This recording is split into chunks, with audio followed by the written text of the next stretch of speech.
강의를 시작해 볼까요? 오늘 원래 그 주제는 양자역학, 물질의 이중성과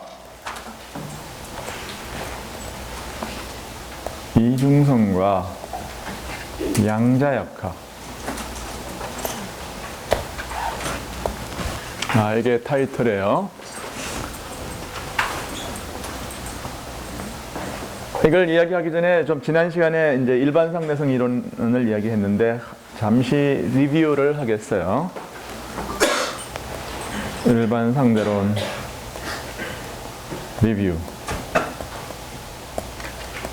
우선 상대론이라는 게 뭐냐면 일반 상대성 이론을 이야기하기 전에 상대론이 뭐냐? 상대론이라고 하는 것은 관찰자가 어떤 운동을 하면서 보는 거하고 가만히 있으면서 보는 거하고 사이에 있어서의 어떤 차이가 없다는 것이 상대론이에요. 그러니까 특수상대성 이론은 관찰자가 등속으로 운동을 하면서 일어나는 현상을 지켜보는 것. 그래도 가만히 있으면서 보는 거하고 별 차이가 없다. 그게 특수상대성 이론입니다. 여기에서 이제 대단히 큰 성공을 이제 거둔 아인슈타인이 이거를 갖다 일반 상대성 이론으로 확장을 하고 싶었어요. 그러니까 일반 상대성 이론은 무슨 말이냐 하면은 일반적인 가속 운동을 하면서 보는 대상과 가만히 있으면서 보는 대상이 별 차이가 없지 않을까, 그렇게 이제 희망을 해본 거죠.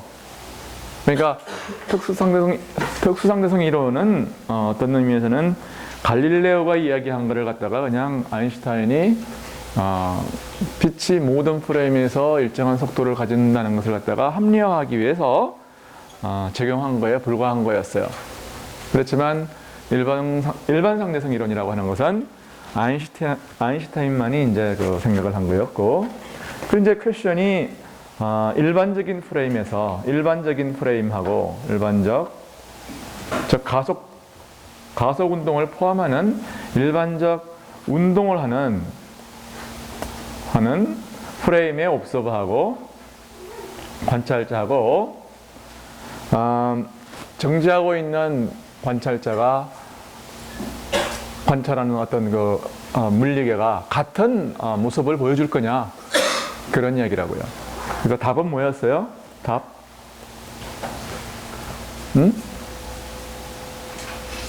때로는 그렇고 때로는 안 그렇다고 그랬어요. 예를 들어서 전자기 현상을 관찰하면은 안 그렇습니다. 가속 운동을 하면서 보는 거하고 가속 운동을 안 하는, 그러니까 앉아서 보는 사람이 관측하는 거하고는 달라요. 그런데 그런 경우가 있다고 그랬습니다. 그러니까 그게 언제냐 하면은 중력을 관찰할 때는 그럴 수 있다. 대해선 오케이다 그 말이에요. 왜 그러냐 하면은 중력이라고 하는 것은 가속 운동에 의해서 캔슬시킬 수 있는 힘이기 때문에 그렇다 그 말이에요. 그래서 여기에 이제 기초를 두고 아인슈타인은 그러면은 이제 가속 운동이라고 하는 것이 중력을 캔슬시킬 수가 있고, 그 다음에 뭐냐면 이 일반 상대성 이론에서는 어떤 프레임에서 보나 어떤 물리 법칙이 같아야 되는 거니까 결국은 이 일반 상대성 이론에 의해서 이런 이세어리가 존재한다면 기술될 수 있는 어떤 물리 현상은 중력일 수밖에 없다. 그리고 또 뭡니까? 이게 중력이라고 하는 것은 그런 의미에서 힘이 아니기 때문에 힘이 아닌데 물체가 그럼 중력에 의해서 궤도가 휘는 것은 왜 그러냐? 그것은 공간이 휘어 있기 때문이다. 그런 식으로 해서 결국 중력 이론을 휜 공간에 대한 이론으로 몰고 간 거였어요. 그래서 중력은 중력 대신에 뭘로 대치를 해요? 이것이 휜 공간으로.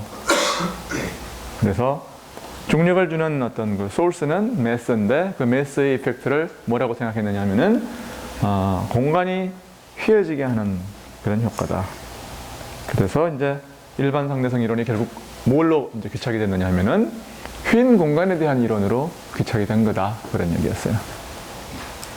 그래서 일반 상대성. 그러므로 일반 상대성 이론은 Theory of Curved Space다. Theory of Curved Space Time. 스페이스 타임의 휜 시공간에 대한 이론으로 귀착이 됐다.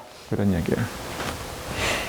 자, 여기에 대해서 이제 이게 뭐 간단한 리뷰인데 질문이 있는 사람은 지금 라스트 찬스. 예. 일반 상대론이나 특수 상대론을 보게 되면은 아인슈타인 텔레비게이션이라는 게 존재하잖아요. 네. 거기서 보면은 중력뿐만 아니고 다른 전자기장도 공간에 공유를 줄 수 있다고 그러거든요. 네, 줄 수 있어요. 그렇다면 그러니까 여기 구별을 해야 되는 게 중력이라고 하는 것은 공간이 휜 최종적인 결과를 갖다가 중력이라고 하는 거고요. 네. 전자기장이라든지 이런 것이 하는 역할은 뭐냐 하면은 그 매스와 마찬가지로 그렇죠? 여기 뭐라고 썼습니까? 공률이 뭐에 의해서 결정되느냐 하면은 에너지에 의해서 에너지 모멘텀 혹은 뭐 매스 질량 이런 거에 의해서 결정이 되는데 전자기파나 전자기장 혹은 이런 것들의 존재는 뭐에 기여를 하느냐 하면 여기에 기여를 하는 거예요. 오른쪽에다가. 결국 전자기장이라고 하는 것은 공간이 휘게 하는 원인이 될 수 있어요. 오케이? 오케이. 또 다른 질문요? 없으면 이해가 된 걸로 생각하고 양자역학 본론으로 하겠어요. 양자역학을 역사적으로 이제 이야기를 하면은 사실 그 1900년에 이제 그러니까 20세기가 열리면서 시작된 이론인데 플랑크가 이제 빛의 복사에 관한 연구를 하다가 우연히 발견한 개념이 빛이 어떤 띄엄띄엄한 덩어리에 임의의 어떤 에너지를 실현하는 게 아니고 띄엄띄엄한 에너지의 형태로 존재할 수 있다면은 전자기 복사파의 어떤 성질을 설명할 수 있다. 이제 이런 거였는데 이거를 이제 설명하기 위해서는 상당한 정도의 물리 지식이 필요로 해요. 그래서 소위 말하는 이제 흑체 복사에 관한 것은 뭐 시간이 남거나 혹은 굉장히 여러분들은 궁금증이 있거나 이런 사람들한테만 이제 미루고요. 나는 조금 더 쉬운 것들을 택해서 양자역학을 설명을 하겠습니다. 그래서 이제 결국 모든 것은 이제 빛으로부터 시작을 하는데 빛의 흑체 복사에 관한 것은 미뤄두겠어요. 빛의 흑체 복사에 관한. 그래서 혹시 여러분들이 관심이 있으면 흑체 복사에 관한 이론을 한번 공부를 해보세요. 흑체 복사. 특별히 equipartition principle이라는 거하고 결국 어떤 모순으로부터 출발을 하는 건데 뭐냐면 등분배 원리, 등분배 원리하고 현상과 어떻게 컨트라딕션 하냐. 좀 더 이제 정확하게 얘기하면 등분배 원리라는 어떤 고전적인 원리하고 소위 말하는 그 전자기파의 이 등분배 원리에 의하면 전자기파는 뭐냐면 굉장히 높은 파장, 높은 에너지 혹은 짧은 파장의 영역에서 무한히 많은 어떤 에너지를 가지고 있어야 되는데 예를 들어서 불빛으로 보는 에너지는 유한하다고요. 그러니까 저놈은 굉장히 높은 파장도 내는데 굉장히 에너지는 유한하다. 그러니까 말하자면은 여러분은 지금 설명이 없으니까 좀 이해는 안 갈 거예요. 그렇지만 울트라바이올렛 자외선 이게 자외선 파국, 자외선 파국이라고 하는 그런 그 현상이 아니라 논리적인 모순이 있어요. 그러니까 등분배 원리에 의하면 이 방에 있는 전자기파의 에너지는 무한이어야 돼요. 근데 obviously 이건 바보 같은 이야기죠, 그렇죠? 당연히 불빛의 세기는 유한해요. 그러니까 이놈을 갖다가 이제 이 컨트래딕션을 리졸브하기 위해서 플랑크라고 하는 사람이 전자기 복사파에 굉장히 특별한 성질을 도입을 했는데 그게 뭐냐면 띄엄띄엄한 어떤 에너지만 실현할 수 있다. 그게 이제 가정이었어요. 그래서 거기서 빛의 퀀텀이라는 양이 어떤 의미에서는 최초로 도입되죠. 완전히 이제 완벽한 형태로 도입된 것은 아닌데 어떤 수학적인 어떤 툴이었어요. 그러니까 말하자면 이게 왜 그런지는 모르지만 이렇게 가정을 하면 좋겠다. 그러면 설명이 된다. 이걸 이 자외선 파국을 막을 수 있다 하는 게 이제 플랑크의 이야기였어요. 그래서 이 얘기를 여러분들한테 각자 공부하도록 넘기겠어요. 왜냐하면은 모든 사람한테 이 이야기를 하다가는 시간도 물론 없겠지만 오히려 역효과가 납니다. 물리 어렵구나. 그러면 이제 이 강의를 개설한 목적에 유반돼요. 그러니까 물리가 쉽고 재미있다는 걸 이야기하려고 내가 이 강의를 개설했는데 그래서 그보다는 빛의 어떤 속성에 관한 역사, 이것도 역사입니다. 근데 가장 중요한 역사를 내가 빼놓고 가겠다 그 말이에요. 그래서 이렇게 장황한 변명이 필요해요. 물론 이제 처음에 뉴턴은 뭐라고 그랬습니까? 빛이 직진하는 그림자를 만드는 빛의 그림자를 만드는 속성으로 봐가지고 이것은 입자인 것 같다. 근데 동시대 사람이었던 호이겐스는 반대의 이야기를 합니다. 왜냐하면은 호이겐스는 빛의 어떤 전파를 뭘로 이제 설명을 했느냐면 자기의 어떤 호이겐스 프린시플, 그것은 뭐냐면 빛은 파동이고 파동은 각각의 이제 전파하는 웨이브의 파의 프론트 라인이 있죠. 그 프론트 라인이 새로운 하나의 소스가 돼서 이런 새로운 파동을 만든다. 이런 어떤 파의 전파 원리에 입각해서 빛을 설명하려고 했고 상당히 성공적으로 또 성공도 거두었어요. 그러니까 뉴턴과 호이겐스의 시대에는 이게 누가 맞는지 틀리는지에 대해서 별로 알 수가 없었죠. 그렇지만 이제 날이 갈수록 호이겐스에 의해서 호이겐스의 파동 원리가 좀 더 이제 포퓰러해지고 이 파동이 아니면 설명할 수 없는 결정적인 어떤 단서를 결국 제공했는데 그게 누구냐면 프레넬이라는 사람이에요. 프레넬.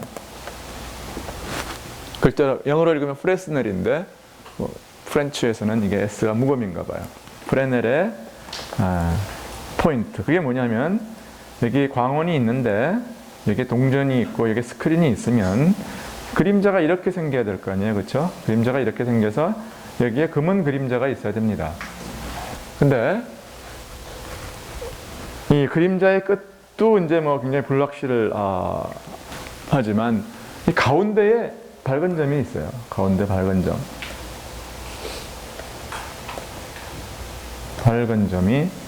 그러니까 그림자 가운데 밝은 점이 생기니까 이거는 직진 현상으로선 설명이 안 되는 거예요. 그러니까 이거에 의해서 결국 이게 화룡점정 해가지고 뭐입니까? 이게 뉴턴의 이 입자설을 완전히 그냥 죽여버린 것이라고 사람들은 생각을 했어요.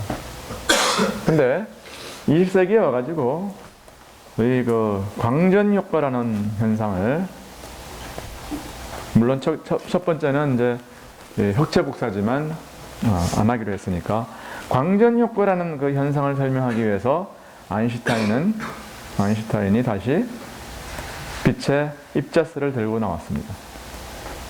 도대체 죽어버린 입자를 어떻게 다시 살렸느냐? 그래, 이제 이 히스토리를 이해하는 게 굉장히 중요해요.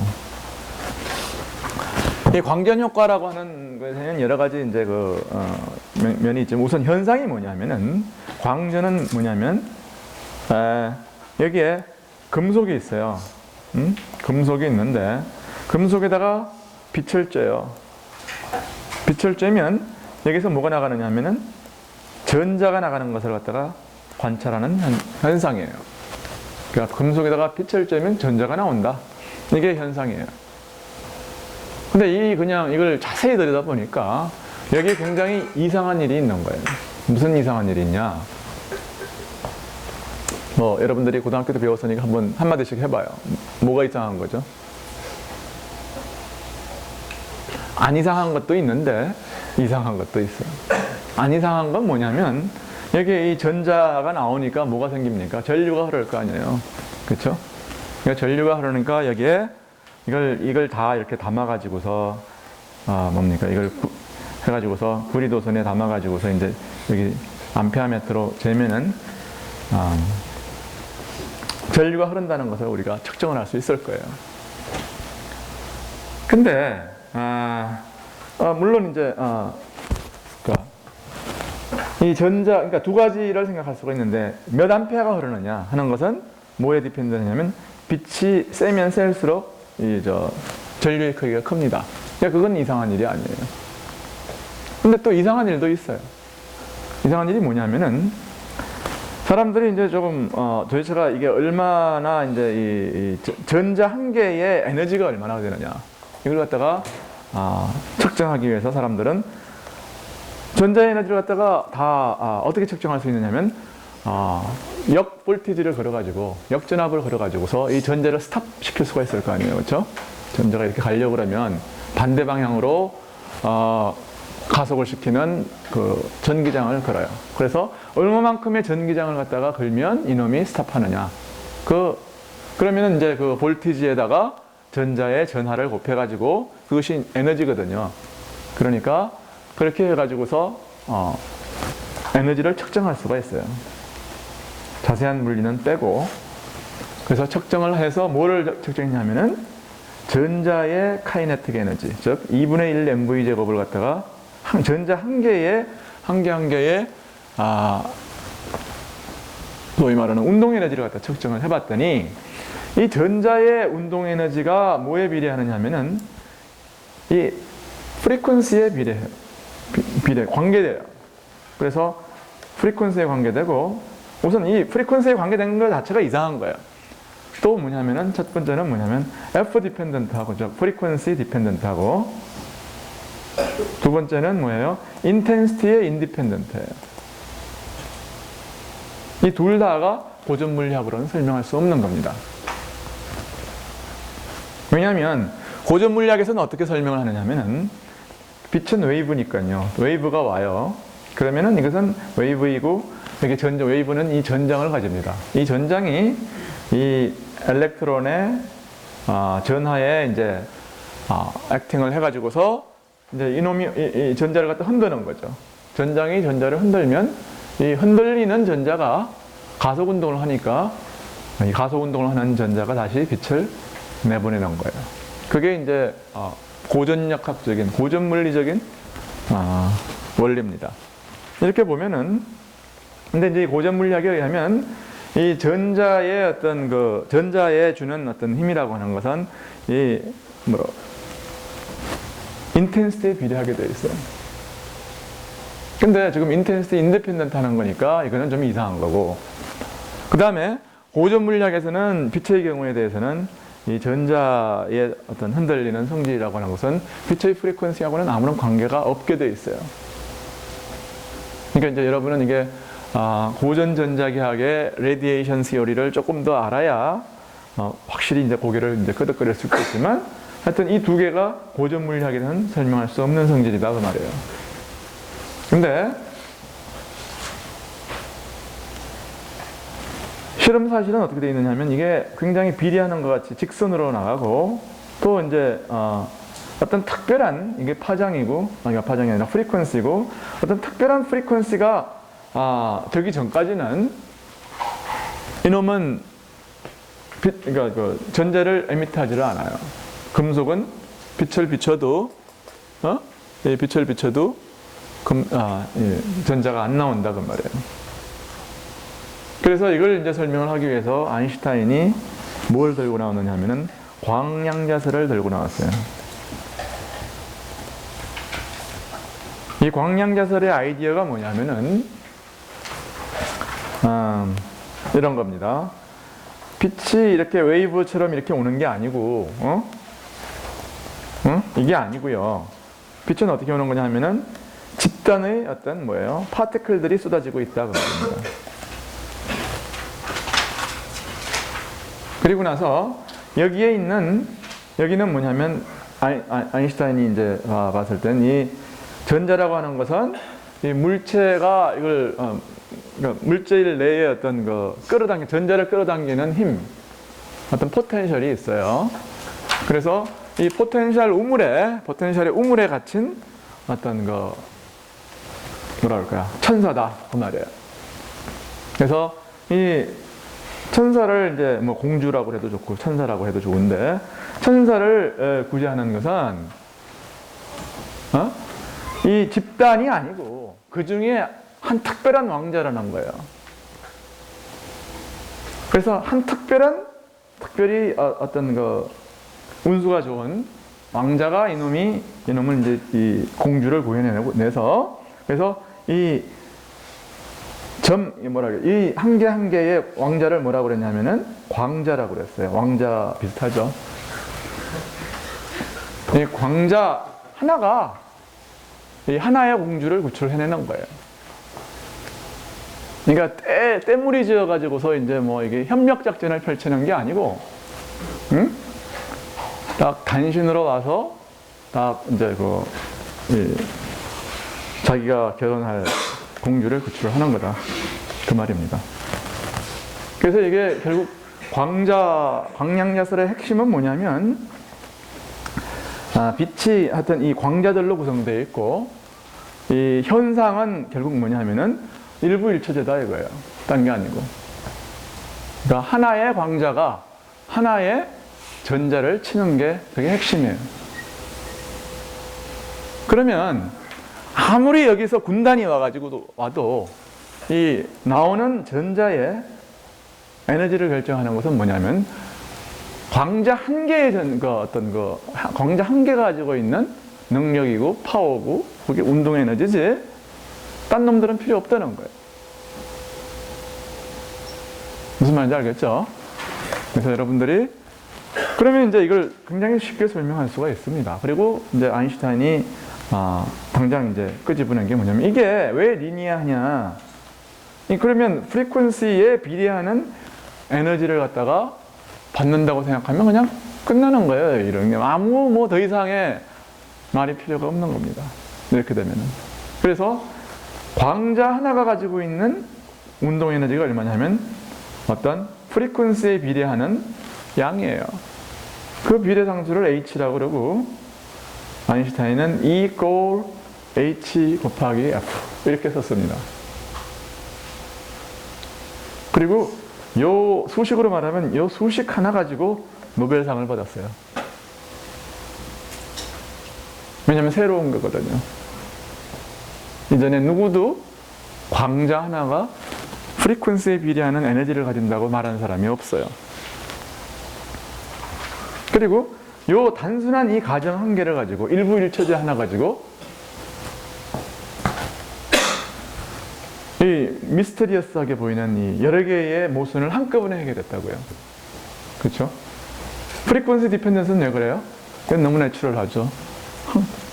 한 개한테만 에너지를 받고 광자 하나가 주는 에너지가 F에 비례하니까 그렇고 인텐시티 인디펜던트한 건 왜 그래요? 여럿 와봤자 소용없다는 거예요.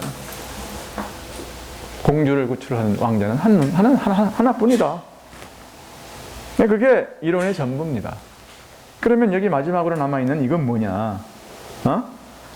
그건 뭐냐면은 공주가 뭐냐면 이 왕자의 이제 운동 에너지를 받아가지고 이걸 갖다 다 갖고 나올 수가 없어요. 뭘 해야 되느냐면 탈옥세를 지불을 해야 되는 겁니다. 이걸 누구한테 지불을 해야 돼요? 간수한테 지불을 해야 되는 거예요. 누가 간수냐 하면 이 물체 전체, 이 금속 전체가 가지고 있는 어떤 이 끌어당기는 힘을 이제 하여튼 이 간수한테 얼마만큼의 탈옥비를 지불을 하고 나오는 겁니다. 그래서 결국 이 파이널리 전자 하나가 가지고 있는 그 에너지는 뭐가 되느냐면은 빛으로부터 받은 HF 빼기 뭐예요? 탈옥세. 이 탈옥세는 뭐예요? 어떤 간수가 누구냐에 따라서 다른 거죠. 그렇죠? 그러니까 이거는 어떤 금속이냐에 따라 달라요. 그리고 금속의 성질을 나타내는 것이 바로 탈옥세인 이걸 갖다가 웍 펑션이라고 그래요. 고상한 말로. 나 같으면 그냥 탈옥비라고 그럴 텐데. 그래서 아인슈타인의 이게 광량자설이에요. 여러분이 광량자설이라고 하는 것을 기억할 때는 딱 두 가지만 기억하면 된다고 그랬어요. 뭐예요? 하나는 광자라는 것을 갖다 다시 부활시켰다. 둘째, 일부일체제다. 오케이? 그 두 개만 기억하면 돼요. 그래서 이걸로 인해서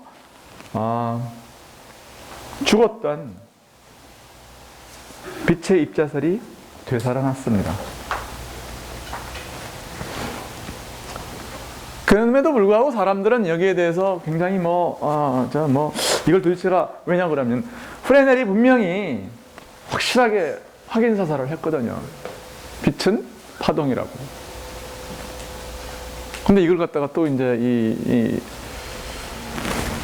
들고 나왔으니, 근데 그 당시에 이제 아인슈타인은 정말로 무명의 25살의 어떤 청년이었고, 정말 신데렐라처럼 그냥 일거에 이제 3개의 논문으로 이제 등장을 했는데, 그 중에 하나가 이거였어요. 그러니까 이 아인슈타인의 이야기가 굉장히 좋은 아이디어이고, 너무나도 간단하고, 그렇긴 하지만, 이걸 가지고서 사람들이, 아직까지는 광량자설, 그러니까 다시 말해서 광전효과 하나를 갖다 설명하기 위한 하나의 가정에 불과했거든요. 그러니까 사람들은 원래 보수적이에요. 그리고 그렇게 보수적이지 않으면은 또 이제 안 됩니다.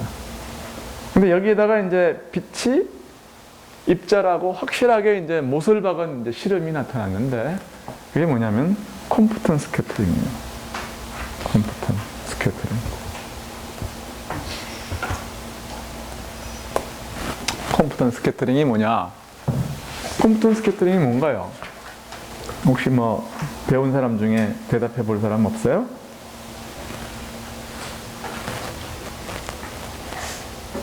응?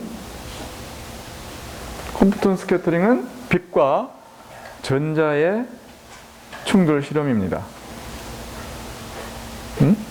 근데 그 현상이 뭐였어요? 현상이 뭐냐면 여기에 어떤 프리퀀시를 가진 빛이 가가지고 이놈을 갖다가 치면, 그러니까 이놈이 전자가 뭐예요? 스캐터링을 해요. 당연히 이런 식으로 하고 빛은 이런 식으로 갑니다. 내가 조금 그림을 좀 이상하게 그렸는데 내가 좀 이렇게 그리겠어요. 이렇게 그리겠어요. 왜냐하면 좀 이유는 나중에 설명하겠습니다. 그래서 그러면 이제 스캐터링이 일어났는데 so what?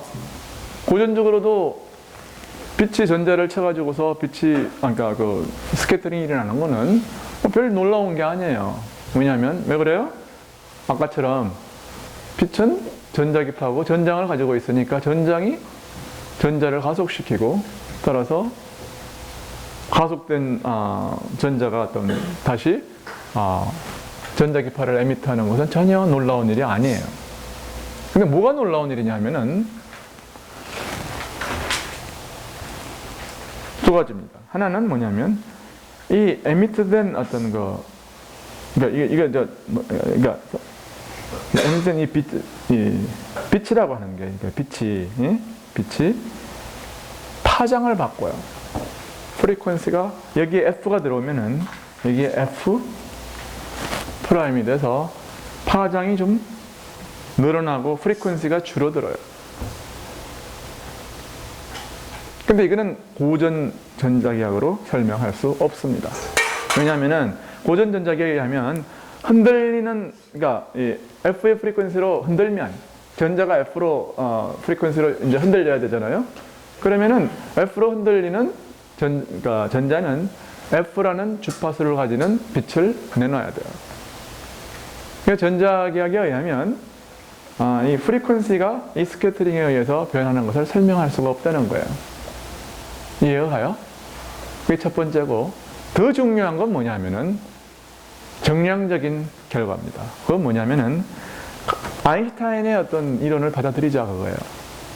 아인슈타인의 결과를 받아들여서 여기에 H 곱하기 F만큼의 어떤 에너지를 가지고 오는 어떤 그 빛이 있으면 그 빛은 뭐냐면 모멘텀을 가져요. 얼마만큼의 모멘텀을 가지냐면은 E가 HF면은 빛은 C분지 E라고 하는 모멘텀을 가져야 됩니다. 이거는 전자기하학에 의해서 설명될 수 있는 거예요. 그러면은 이런 파티클이 들어왔다고 가정을 하고 이 문제를 풀어요. 그러면은 정확하게 뭐냐면은 파티클에 의한 계산, 파티클 픽처에 의한 계산이 프리딕트하는 그대로 프리퀀시 체인지라든지 이 앵글 디펜던스가 그대로 재현이 됩니다. 이건 뭘 의미하는 거냐면 정말로 들어오는 빛이 파티클처럼 행동한다는 거예요. 그건 뭘 의미하는 거냐면 빛이 이렇게 막 들어와봐야 여기서도 마찬가지예요. 무지하게 많은 군단이 들어오지만 이 전자를 치는 것은 뭐냐? 한 개의 광자다. 그런 식으로 해석을 하면 이 스캐터링의 결과를 아주 정량적으로 설명할 수 있다 그거예요.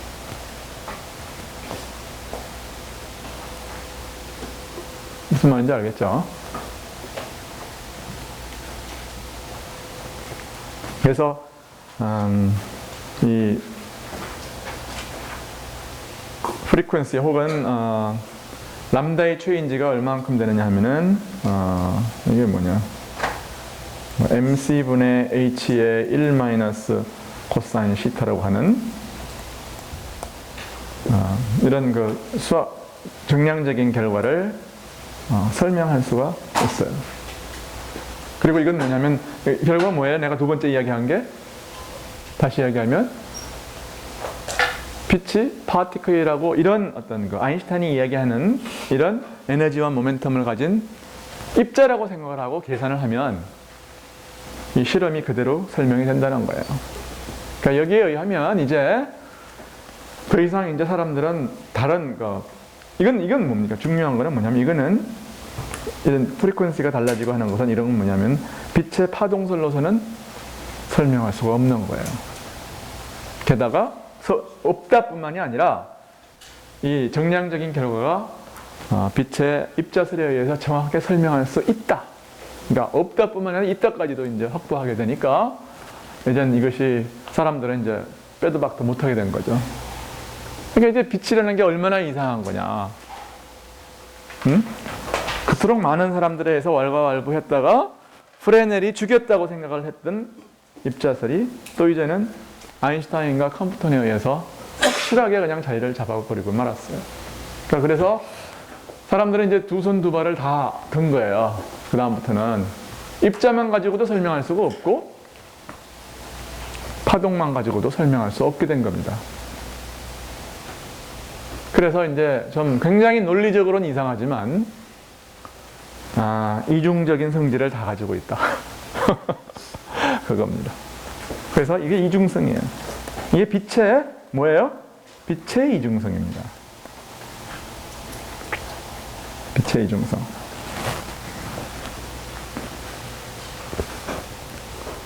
그래서 이것이 어디 갔어요?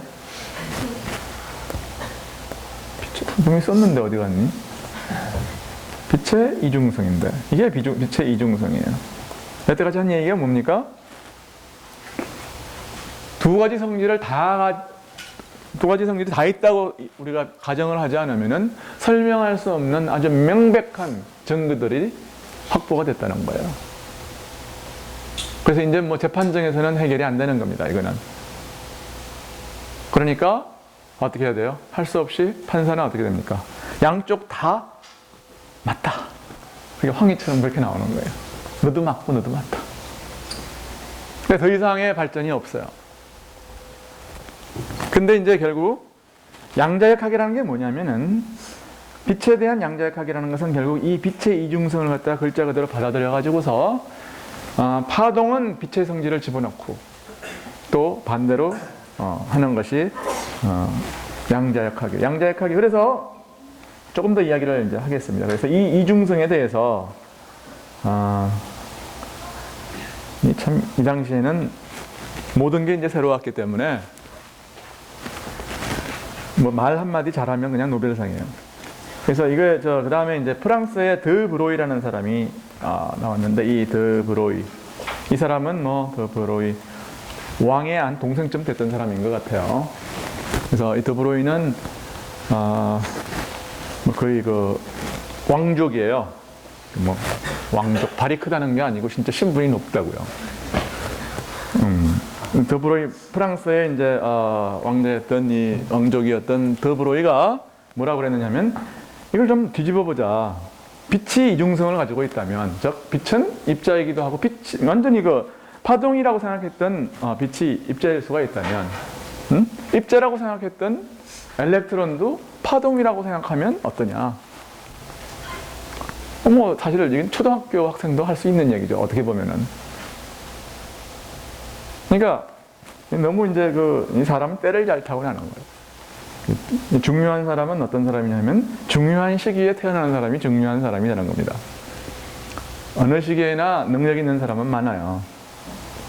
그래서 아까 했던 대로 그러면은 그 아인슈타인 이야기를 바꾸자. 아인슈타인을 갖다가 뒤집어 엎자.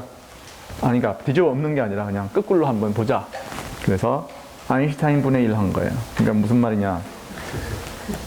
이건 뭐냐면 입자라 했던 엘렉트론이 전자가 이걸 갖다가 파동성이 있다고 한번 해보자. 그럼 무슨 일이 일어날까? 그러면은 드브로이는 그래도 물리를 공부했던 사람이거든요. 그러니까 이야기했던 게 모든 파동은 무슨 일을 어떤 성질을 가지고 있느냐면 간섭을 하고 회절을 해요. 그러니까 이 입자도 엘렉트론도 간섭하고 회절한다.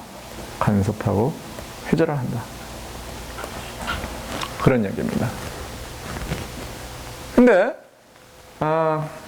실제로 그러면 이제 그 파동이라고 그러면 파동의 성질이 뭐가 있어야 되냐면 가장 대표적인 성질이 뭐예요? 파동이면 파장이 있어야 되잖아요.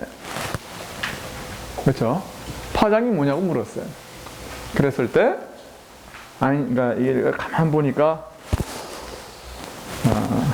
이게 도대체 어떻게 하면 좋으냐. 그래서 아인슈타인으로부터 베끼자. 아인슈타인 베끼기예요. 그래서 람다는 뭐냐를 보니까 아인슈타인은 뭐라고 그랬냐면은 E는 HF 그랬거든요. 근데 F가 뭐냐면은 F가 뭐예요? 파동성의 어떤 숫자 아니에요, 그렇죠? F가 뭡니까? 속도 나누기 파장 이렇게 쓸 수 있죠. 빛은 뭐 이제 파장이니까요. 파장을 갖고 있으니까 빛의 경우입니다. 이게 빛의 경우 이렇게 되니까 그럼 어떻게 돼요? 그러면은 이제 P는 모멘텀은 어떻게 되느냐면은 C분의 E라는 것을 알고 있다고 그랬죠. 그러니까 이거는 뭐가 되느냐면 람다분의 H다. 그랬습니다. 그래서 가만 보니까 모든 어떤 그 파티클에 대해서 람다를 주고 싶은 거예요. 입자의 파동성이라니 하고 물었더니 그러면 입자의 람다하고 모멘텀을 어떻게 연결시키냐. 그래서 드브로이가 이제 뭐라고 그랬냐면은 이걸 바꿔서 람다는 P분의 H라고 쓸 수 있지 않냐. 그래서 뒤집깁니다. 아인슈타인이 이렇게 썼던 거를 이렇게 쓴 건 뭐예요? 아무것도 아니죠. 근데 이제 아무 것인 건 뭐냐면은 이 입자에다가 람다를 어사인한 거. 요게 별 거예요. 그리고 공식은 아인슈타인 썼던 대로 그대로 쓰기. 이걸 갖다가 여기도 적용하자. 그래서 P분의 H 이렇게 쓴 겁니다. 그래서 프리딕션이 뭐냐면은 어떤 모멘텀이 P인 입자는 P분의 H만큼의 H만한 어떤 P분의 H만한 람다, 즉 파장을 가진다. 그랬어요. 그래서 이걸 갖다가 뭐 그럴 것 같지는 않지만 한번 실험을 해보자. 혹시 아냐 하고 이제 데이비슨과 저머라는 사람이 실험을 했어요. 데이비슨하고 저머라는 사람이 실험을 해봤어요. 실험의 이제 아이디어는 뭐냐면은 이 람다가 뭐냐면은 P분의 H니까 MV분의 H예요. 방향자 실험을 통해서 H 값은 결정이 됐습니다. 그래서 엘렉트론의 이제 그 매스도 알고 속도를 아니까. 근데 이 문제가 된 게 뭐냐면은 이 람다가 어느 정도 되느냐면은 해보니까 약 거의 한 1옹구스름, MV가 티피컬한 어떤 그 엘렉트론의 운동 에너지에 대해서 약 한 1옹구스트롬 정도 아무리 이거 속도를 좀 늦춰도 이 정도는 돼야 된다는 걸 알았어요. 굉장히 빠른 거 쓰면은 물론 이거 훨씬 더 짧아지죠.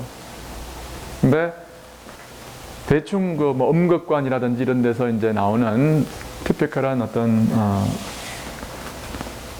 티피컬하게 이제 가속이 된 엘렉트론의 경우에 대해서는 이 정도 된다는 걸 알았어요. 근데 이제 문제는 뭐예요? 이게 사실은 이렇게 데이비슨 저머가 새로운 것을 한 건 거의 아무것도 없습니다. 사실은 왜 그러냐면은 1옹구스트롬 정도 되는 어떤 파동을 갖다가 회절시키는 격자의 아이디어는 이미 있었어요. 그게 뭐냐요? 그게 누구냐면 폰 라우에예요. 폰 라우에. 폰 라우에는 라우에 반점을 가지고서 제2회 노벨상 받은 사람이에요. 이게 뭐냐면은 그게 아이디어가 뭐였느냐면은 X선이 엑스레이가 이제 그러니까 1회 최초의 노벨 물리학상을 누가 받았냐면 렌트겐이 받았어요. 엑스레이 가지고. 근데 이 엑스레이가 어떤 파동성을 가지고 있다는 걸 갖다가 보인 사람이 폰 라우에인데 이 엑스레이가 폰 라우에의 아이디어는 뭐냐면은 이 엑스레이의 파장이 한 1옹구스트롬 정도 되고 이 정도면 뭐냐면은 결정 격자를 가지고, 즉 다시 말해서 보통의 고체예요. 보통의 고체는 전부 결정 격자를 가지고 있어요. 이 결정 격자가 이걸 갖다가 회절시킨다는 것을 갖다가 알 수가 아이디어를 냈었고, 이걸 가지고 뭐냐면 엑스레이 회절에 관한 실험을 가지고 제2회 노벨상을 받았는데 그걸 갖다 그대로 응용을 한 겁니다. 그러니까 데이비슨 저머는 뭐냐면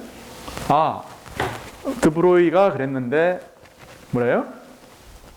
엘렉트론은 파동이래. 그 다음에 라우에가 그 다음에 이렇게 짧은 그 파장을 가지고 있는 놈은 결정격자를 쓰면은 회절을 볼 수 있대. 그 두 개를 갖다 결합을 한 거예요. 그래서 데이비슨 저머는 결국 뭐냐 하면은 아이디어가 뭐예요? 드브로이하고 라우에를 갖다가 폰 라우에를 갖다가 결합시켜자. 해봤더니 정말로 회절 무늬가 나온 거예요. 이게. 그래서 이게 어떻게 된 겁니까? 이제는 뭐예요?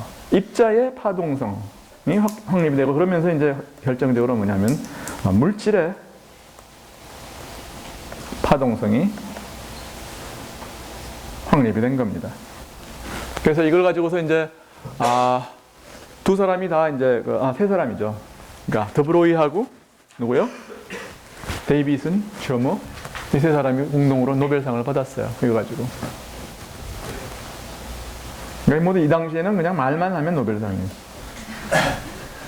그럼 이 사람은 그러니까 사주팔자가 좋아야 되는 거야. 중요한 때에 태어나야 되는 겁니다. 근데 내가 한 가지 이제 이야기할 것은 지금도 중요한 때가 될 수 있어요. 왜 그러냐면은 1900 30년대에 이제 굉장히 지금은 굉장히 유명한 전설이 된 사람이지만, 굉장히 유명한 물리학자 중에 누구냐면은 물리학자가 지금 노벨상을 물론 받았죠. 노벨상을 받은 사람이 그 당시에 이제 학생 시절입니다. 이 다른 사람이 아니라 이 폰 라우에한테 갔어요. 이 사람이 폰 라우에가 베를린 대학의 교수였습니다. 노벨상도 받고 그랬으니까 당연히 최고 대학의 이제 최고 교수였어요. 그래서 가가지고 나도 당신처럼 물리학을 해서 좀 잘 되고 싶다. 그랬더니 이 젊은 친구한테 라우에가 뭐라고 그랬냐면, 물리는 다 끝났다. 물리는 다 끝났고 이제 그 당시엔 이미 양자역학이 확립이 됐어요. 그러니까 양자역학도 다 됐고 이제는 소수점 2자리냐 3자리냐 5자리냐 그것만 남았기 때문에 네가 정말 중요한 일을 하고 싶은 야망이 있으면 물리보다는 저기 화학에 가라. 그러면 이제 양자역학의 응용이 남아 있으니까 거기 가면 좋을 거다. 그래서 이 사람이 이제 정말 하늘 같은 저 사람의 라우에의 말을 이제 듣고서 화학과로 갔습니다. 그래서 그 사람 이름이 누구냐면 위그너예요. 위그너가 그래서 이게 노벨 물리학상을 받았지만 이 사람은 PhD가 화학이에요. 화공학이에요. 화공학. 그 이유가 뭐냐 하면은 라우에가 한 말씀 하셔가지고 그렇습니다. 물리 다 끝났다고요. 근데 이제 위그너는 그 후에 뭘 했냐면은 이제 어떤 로렌츠 시메트리의 어떤 리프레젠테이션스를 굉장히 그러니까 화학을 하고서 거의 수학적인 일을 했어요. 그래서 수리 물리를 가지고서 이 사람이 노벨 물리학상을 받았어요. 그래서 역시 이제 타고난 피는 못 속이는 거예요. 그러니까 자기 천분이 자기가 사람이 자기한테 맞는 일을 해야지 누가 좋대더라 그래서 글로 가면 결국은 글로 못 갑니다. 하여튼 그래서 이제 여담이고요. 그래서 물질의 파동 이렇게 해서 엘렉트론의 파동성이 이제 확립이 됨에 따라서 빛은 뭐예요? 빛도 이중성, 엘렉트론도 이중성. 그러니까 이제 당연하게 이제 다음에 된 게 뭐냐면은 결국 모든 존재하는 모든 그렇죠? 파동이건 입자건 우리가 파동이라고 생각하는 것은 입자라고 생각하는 파동. 모든 물질은 뭐예요? 이중성을 다 가진다는 거예요. 그래서 이 이중성이라고 하는 것은 논리적으로 보면은 모순이지만 이거는 존재하는 모든 것이 가지고 있는 정말 어떤 아프리오리한 어떤 내재된 성질이라는 거예요. 이중성. 맞습니다.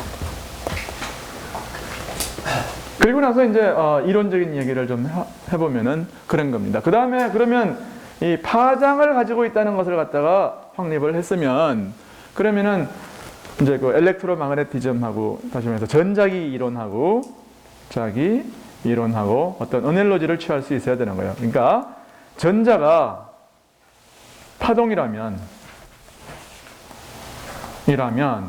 그러면 전자기파는 뭐를 만족시켜요? 막스웰의 방정식을 만족시킨다고요. 그게 파동 방정식이에요. 그러면은 전자가 파동이라면 전자가 만족시키는 파동 방정식이 뭐냐? 그게 퀘션이에요. 전자가 파동이라면 전자의 파동 방정식이 뭐냐? 파동 방정식이 뭐냐? 근데 이걸 갖다가 내가 여러분이 물리학과 2학년만 돼도 내가 이거를 좀 더 이야기를 하면 좋은데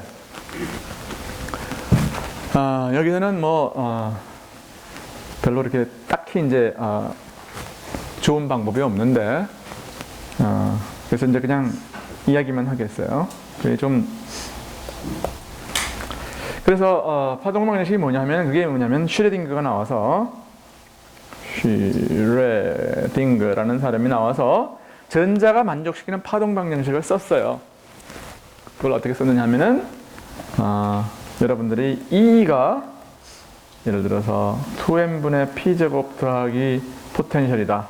이런 걸 만약에 여러분이 알고 있으면 그래 조금 도움이 됩니다. 그러면은 이게 V는 포텐셜이에요. 포텐셜이 없는 놈에 대해서는 E는 2n분의 P제곱이죠.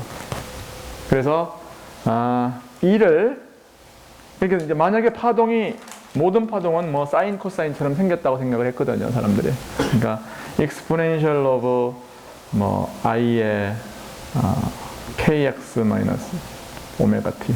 이걸 뭐 하지 않게 안 하는 게 나을 것 같아요. 왜냐하면은 하여튼 그래서 그 답만 이야기하겠어요. 그래서 하여튼 슈레딩거라는 사람이 전자의 파동 방정식을 썼다 그 말입니다. 그래서 슈레딩거가 i의 그러니까 E는 뭐라고 썼느냐 하면은 2n분의 P를 갖다가 뭘로 바꿨어요. 그러니까 마이너스 H 그러니까 IH 바 DD DX 미분 연산자로 바꿨어요. 그 이유는 조금만 설명하면 되는데 모르겠어요. 인문계 학생도 있으니까 생략하겠습니다. 그러면 P제곱 더하기 포텐셜 이렇게 썼어요. 그리고 이것이 어떤 웨이브의 앰플리튜드에 작용을 해가지고 이것이 이 방정식을 만족시키는 이 푸사이는 뭐 어떤 미분 연산자가 이제 푸사이에 걸린 거. 이 푸사이는 뭐냐 하면은 그 다음에 뭐라고 해석을 했느냐 하면은 보론이라는 사람이 나와서 이것은 확률 파동이라고 해석을 했어요. 그래서 이제 뭐 수학은 여러분은 하나도 안 중요하니까 여러분은 그 별로 안 잊어버려도 돼요. 다음에 이거의 의미는 뭐예요? 파동은 모든 파동은 파동 방정식이 있어야 된다. 그렇죠? 엘렉트론은 파동이다. 그러므로 3단 논법에 의해서 엘렉트론의 방정식이 있어야 파동 방정식이 있어야 된다. 답이 슈레딩거 방정식이다 그 말이에요. 오케이? 누구나 이해할 수 있는 거죠. alright? 뭐예요? 노트 작성하는 사람들. 슈레딩거 방정식이 뭐라고요? 훌륭해요. 전자의 파동 방정식이에요.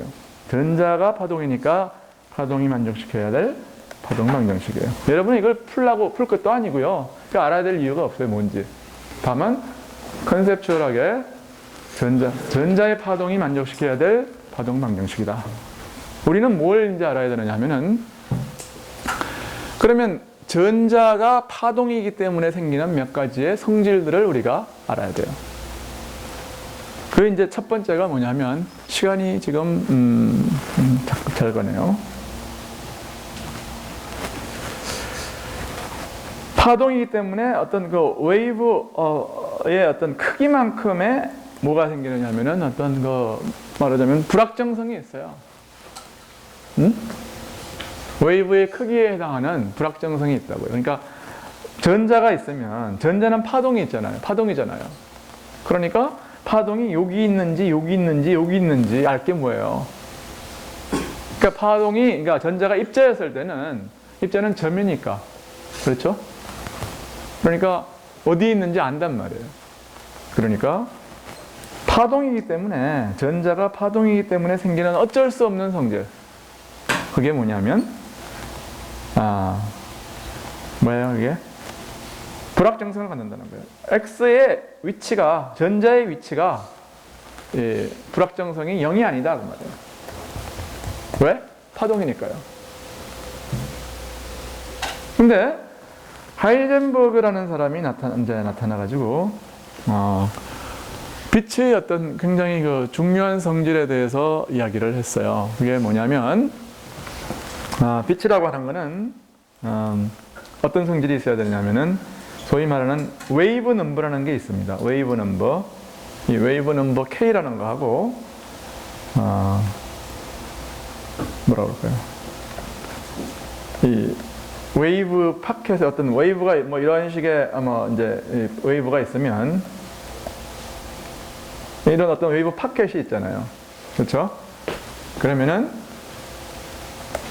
여러 개의 어떤 그 파동들이 모여가지고서 어떤 하나의 이렇게 컨파인드 돼 있는 플레인 웨이브 같으면 이렇게 돼 있는 거니까 하나도 어디 있는지 정말 모르는 거예요. 근데 이런 플레인 웨이브를 여러 개를 모아가지고서 이렇게 조금 로컬라이즈 시킨 요 안에는 있을 거야. 그런 걸 만들 수 있어요. 이걸 갖다가 웨이브 파켓, 주머니, 웨이브 주머니라고 그래요. 근데 이미 하이젠버그 이전 오래전에 뭐냐면 파동을 연구하는 사람들이 뭐를 알고 있었느냐면은 이 웨이브 넘버하고 이 파켓의 사이즈, 이걸 갖다 델타 X라고 해요. 그러면은 델타 K라고 하는 것은 어떤 종류의 그 파장들이 모였느냐, 그렇죠? 그러니까 K는 뭐냐면은 람다분의 2파이에 의해서 정의되는 건데, 그러니까 이런 것들이 얼마만큼 모이면은 이제 하여튼 여러 개가 모이면은 뭐 예를 들어서 웨이브 파수가 100 혹은 101, 103, 104 이런 것들이 모였으면은 그러니까 델타 K가 얼마냐면은 100부터 104까지 뭐 4예요. 예를 들어서. 그러니까 그래서 옛날부터 사람들이 알고 있었던 게 뭐냐면은 여러 개의 그러니까 굉장히 이게 빛을 갖다가, 그러니까 빛이 아니라 이 파동의 주머니를 갖다 작게 만들려고 그러면은 여러 개를 갖다가 중첩시켜야 돼요. 그게 이제 빛의 성질입니다. 이게 이제 푸리의 급수를 이해하는 사람들은 이걸 잘 이해를 하고 있어요. 근데 하여튼 그래서 델타 K하고 델타 X에는 항상 곱해가지고서 이게 다시 말해서 델타 X를 작게 하려면, 주머니를 작게 하려고 그러면은 여러 개를 중첩시켜야 된다. 그게 뭐냐면은 이 웨이브 메카닉스의 어떤 세어럼이라고요. 이 이야기를 조금 다르게 해석을 하면은 K가 뭐냐면은 람다분의 2파이거든요. 근데 P가 뭐냐면은 파티클의 경우에 있어서는 람다가 뭐냐면은 그러니까 파티클의 경우에는 람다가 P분의 H예요. 그러니까 결국 여기에서부터 어떤 얘기가 나오느냐 하면은 파티클의 경우에 파수는 뭐가 되느냐 하면은 람다분의 2파이에 람다를 집어넣으면은 이게 H분의 2파이 P 이렇게 돼요. 그래서 H분의 2파이 P를, 그러니까 H바를, 이게 귀찮으니까 H바를 써서 2파이분의 H라고 나타내면 이것은 뭐가 되냐면 H바분의 P가 됩니다. 결국 파티클의 운동량이라는 거하고 이 전자가 가지고 있는 웨이브의 파수하고는 어떤 관계에 있느냐면은 P가 H바 K라고 하는 관계에 있어요. 이 데러베이션은 안 중요하고 여러분은 결국 뭐예요? 여태까지 파동에는 파수가 있다 이거예요. 파장이 있고 파수가 있는데 엘렉트론의 모멘텀이 주어지면 그 모멘텀에 해당하는 파수는 이렇게 H바로 나눠주면 된다 그 말이에요. 자, 그러면은 이건 파동의 성질입니다. 이거는 이 파동의 성질을 갖다가 이 K에 P를 갖다 대입해 가지고 하면은 K는 H바분의 P니까 양변에 H바를 곱하면 어떻게 되냐면 델타 P, 델타 X가 이건 뭐예요? H바예요.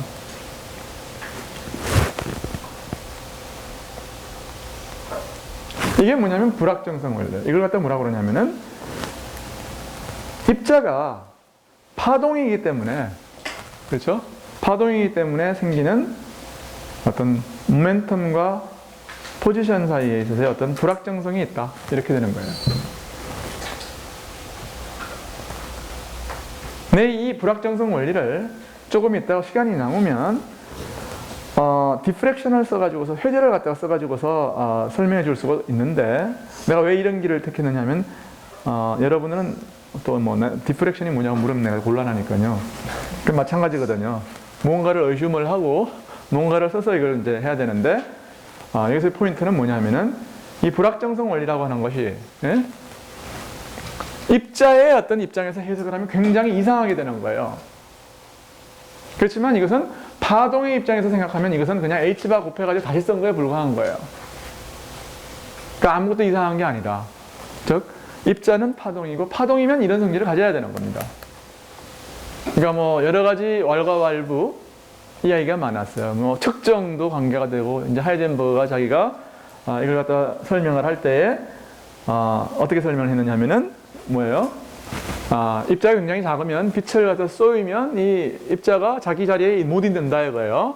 그러니까 밖에서 광을 쏘면 작은 전자에 대해서는 이 광이 입자를 갖다가 흔들어 가지고 어디에 있는지 모르게 한다. 이런 설명이거든요. 근데 여기서 설명은 뭐예요? 그런 거 하나도 필요가 없는 거예요. 측정을 하건 안 하건 입자는 파동의 성질을 가져야 되기 때문에 uncertainty를 만족시킬 수밖에 없다는 거예요. 그러니까 어떻게 보면 지금 내가 이야기하는 거는 하이젠버그가 이야기하는 거하고는 좀 달라요. 그렇지만 이것이 현대적인 해석이에요. 오케이? 다시 이야기하겠어요. 노트 테이킹 하는 사람들. 엘렉트론의 불확정성 원리가 어디서부터 와요?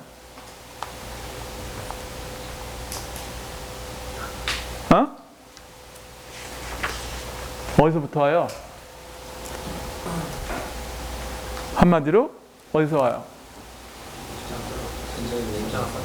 그래요. 전자가 파동성을 가지니까 할 수 없이 가져야 되는 성질이라고요. 오케이? 그러니까 이 시간 이후에 여러분들이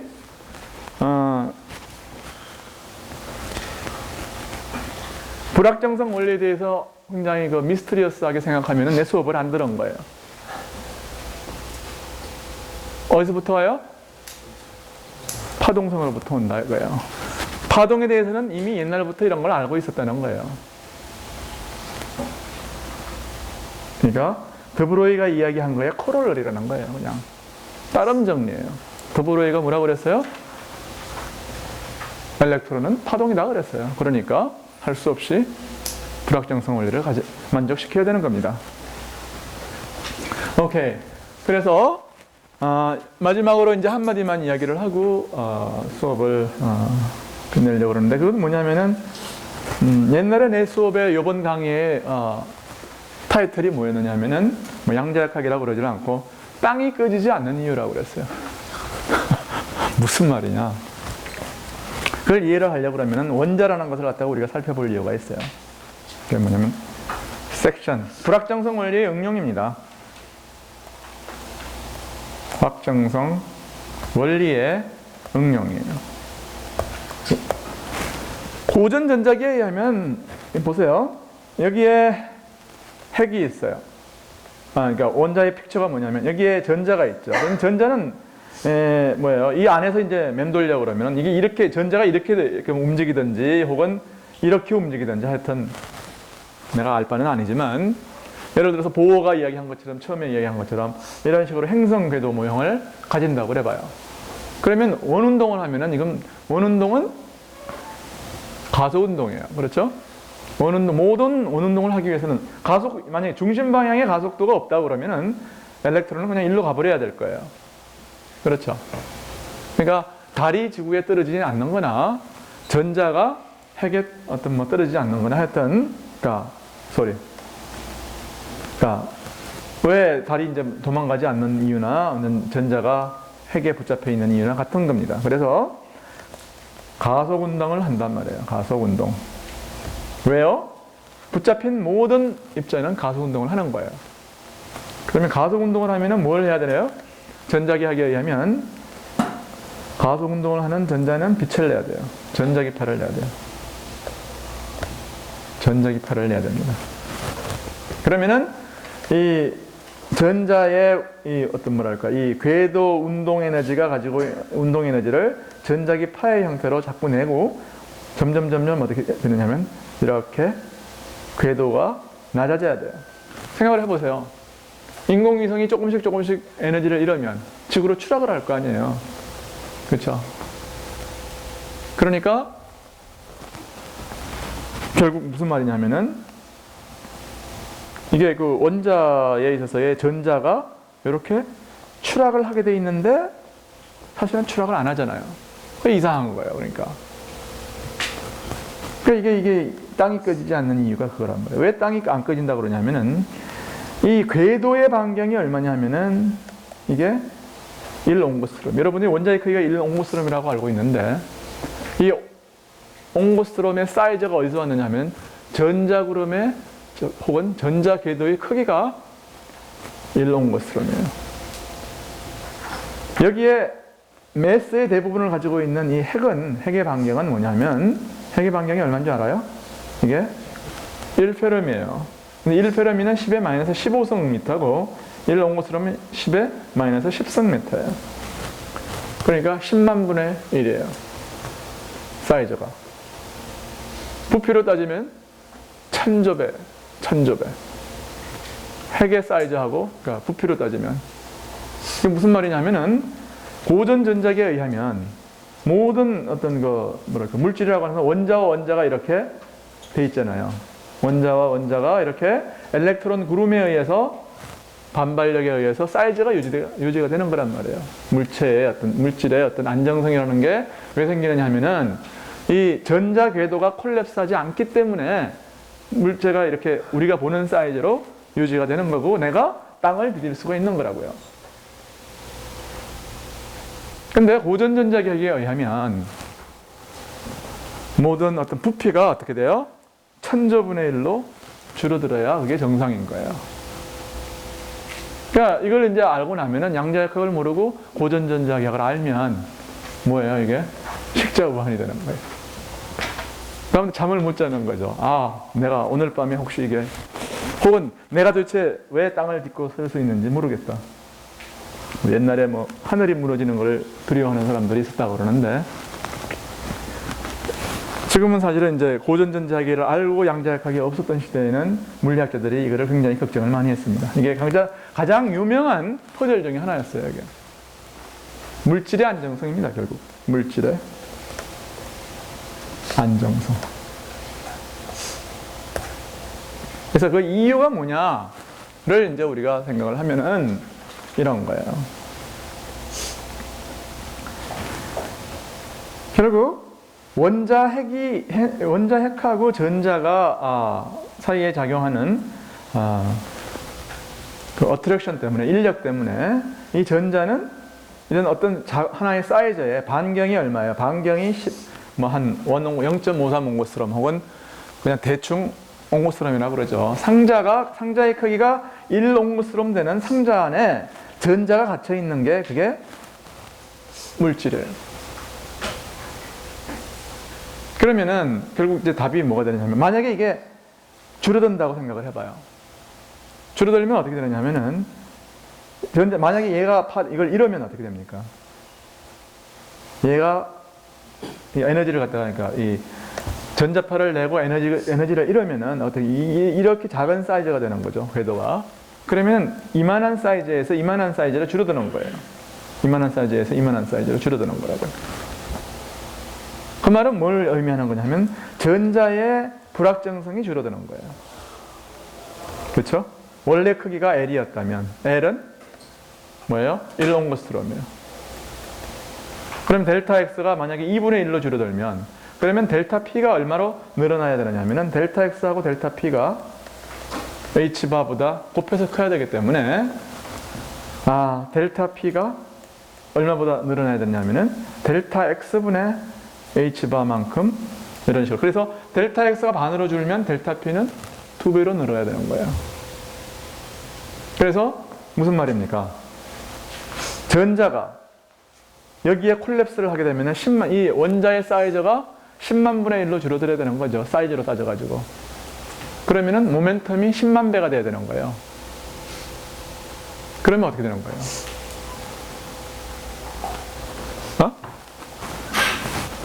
전자의 에너지가 10만 배가, 그러니까 전자의 에너지가 아니라 모멘텀이 10만 배가 되면은 에너지는 모멘텀 스퀘어니까 어떻게 되면 10의 10성배, 100억 배가 돼야 되는 거예요, 에너지가.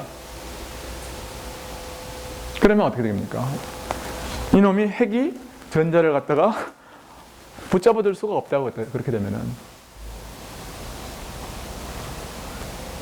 오케이.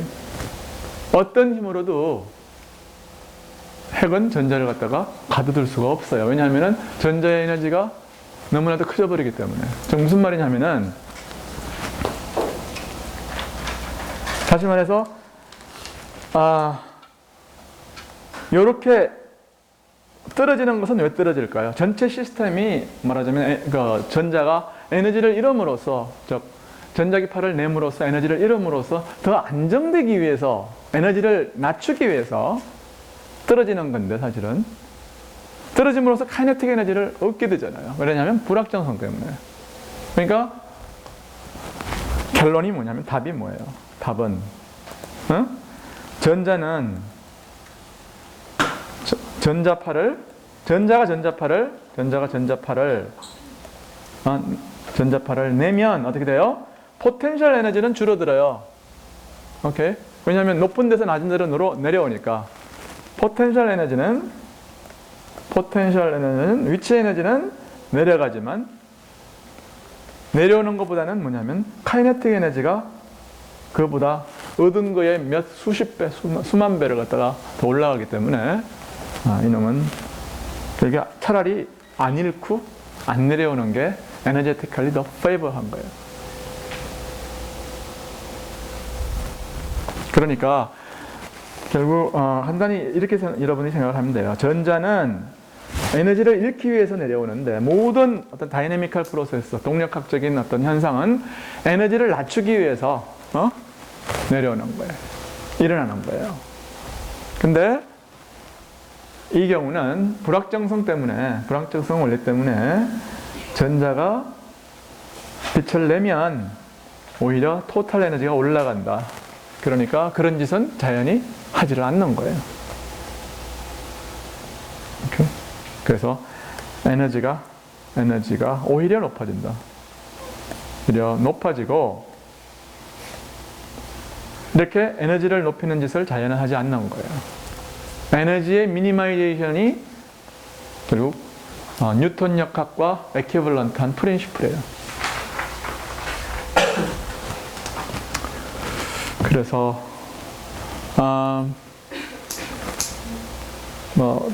오늘 이야기할 이야기를 이제 그 정도로 한번 줄여봤어요. 그래서 혹시 의문이 있는 사람 지금 질문을 해도 좋고 따로 찾아와도 좋습니다. 질문? 예. 모든 물질이 전자기파를 그러니까 고전역학적으로는 그래요. 그러니까 눈에 보이는 어떤 예를 들어서 차지를 갖다 실에 매달아 가지고 빙빙 돌리면 그럼 거기서 전자기파가 나와요. 안테나에서 방송국이 출력을 할 수 있는 방송국에서 전파를 쏠 수 있는 이유가 뭐냐 하면은 전자를 갖다가 안테나 끝에서 진동 운동을 시키기 때문에 그래요. 근데 원자 내에서는 그런 일이 안 일어난단 말이에요. 그게 신기한 거죠. 모든 가속 운동을 하는 놈은 전자파를 내야 되는데 원자 안에서는 안 내잖아요.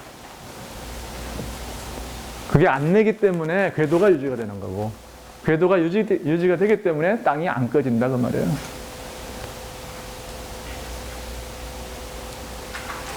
오케이?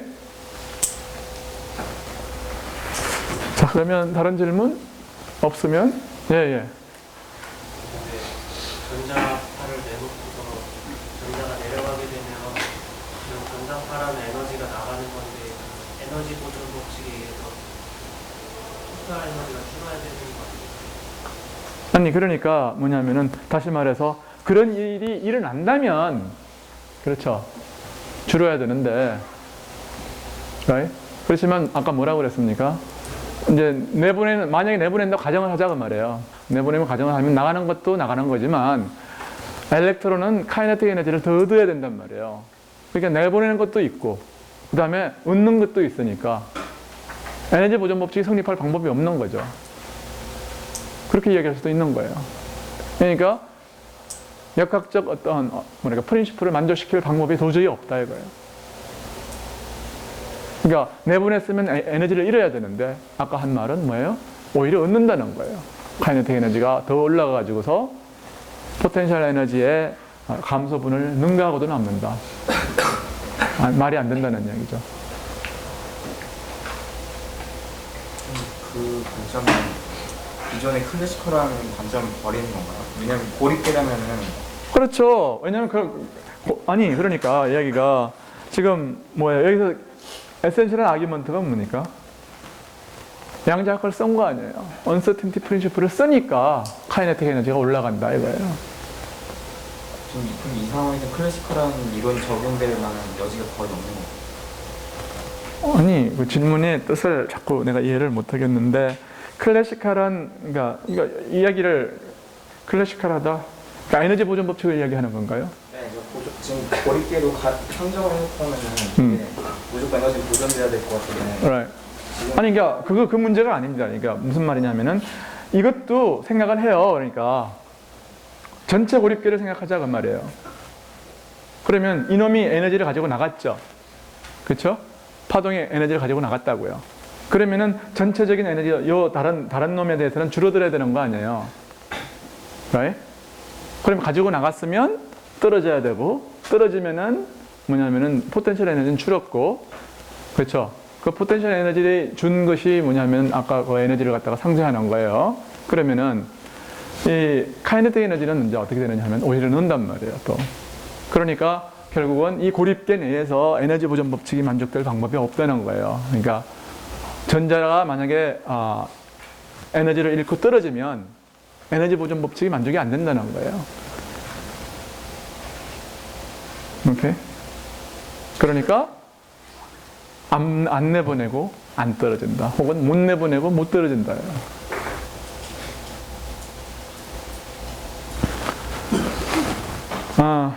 노트 정리를 어떻게 해봐도 좋겠어요. 그러니까 뭐 에너지 미니마이제이션 프린시플에 어긋난다고 해도 좋고, 혹은 또 에너지 보존 법칙을 만족시킬 방법이 없다. 그렇죠? 만약에 떨어진다면 하여튼 이래저래 모순이다 그 말이에요. 자, 그럼 다른 질문이 없으면 오늘 그 수업 마치고 발표로 들어가겠어요.